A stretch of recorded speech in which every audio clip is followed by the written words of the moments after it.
You know what I've been noticing in this latest season of my life? That God really doesn't take no for an answer from his people. Because he'll just keep presenting you, me, whoever, over and over and over the same option. Okay, you want to do this or you want to do this? And then do you want to do it my way or you want to do it your way? And then you do it your way. And he says, oh, that wasn't such a good idea. Want to do this or want to do this? You know what I mean? Until we make the right choice. He's so kind and loving and patient. But really, when it comes right down to the wire, it's either sit down and be quiet or you're going to end up laying down. Because once you get to the point where you're like, this is not going to work, I'm a failure, then we always turn to God. So, I'm trying to make myself the kind of person who hears from God and opts to listen to him right away, as opposed to thinking I have a better plan. That's a hard thing to do. It is, because we are human. It's natural for us to go, if I do this and this and this will happen. It's a calculation that our brains automatically come up with.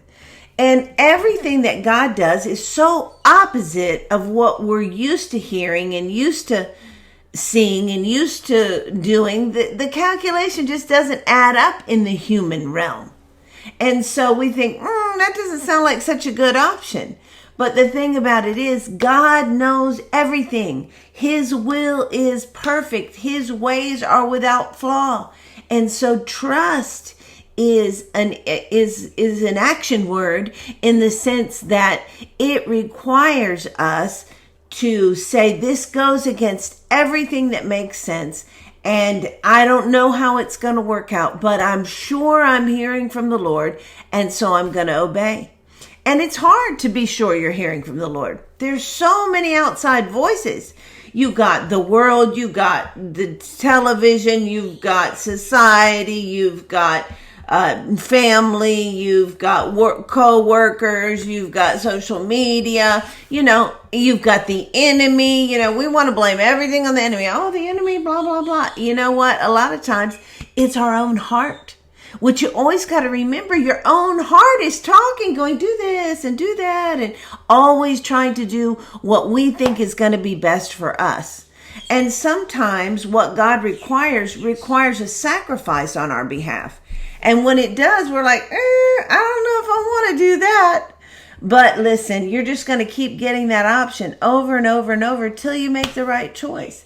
And it isn't God forcing you to do what he wants you to do. It's him continuing to give you the opportunity to trust him anyway.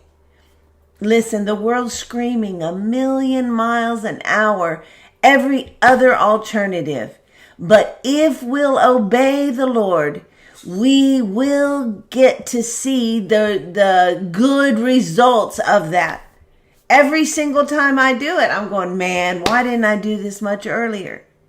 It comes from having an ongoing relationship with him and reviewing my history to know that when I do what he says, this is what I get, and it's a better option. So go over your past, think of the things God's escorted you through, and be confident when you say, okay, Lord, let's do it your way. I love you guys, and I'll see you next week. God's plan works, because you don't get where you're going unless you continue. I've been clean for 11 years. Wow, you can do it. It'll make a difference.